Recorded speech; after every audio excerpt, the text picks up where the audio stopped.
নমস্কার প্রিয় দর্শক, নববর্ষের অনেক অনেক শুভেচ্ছা জানাই। আর আমার সঙ্গে আছে জ্যোতিষরাজ রাজুদে। তো রাজুদা নমস্কার। নমস্কার। তো আজকে কি কইতে চাই আমরা প্রিয় দর্শকরা? প্রথমে দর্শকবৃন্দকে জানাই নববর্ষের প্রীতীয় শুভেচ্ছা। হ্যাঁ, সিদ্ধিদাতা গণেশকে আমি প্রণাম জানিয়ে আমি শুরু করছি।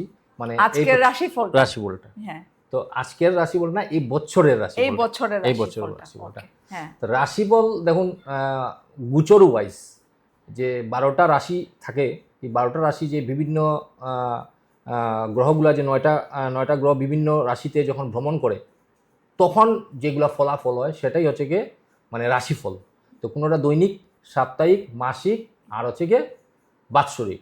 তো বাৎসরিক হিসাবে আমি বলবো, কিন্তু একটা কথা দর্শকবৃন্দকে বলতে চাই যে মেইন হচ্ছে আমরা তো অনেক সময় শুনি, যেমন মোবাইলেও আসে, আপনারা শুনতে শুনতে আপনারা দেখতে থাকেন ইউটিউবে যে আজকে মিথুন রাশি খারাপ হবে, ভালো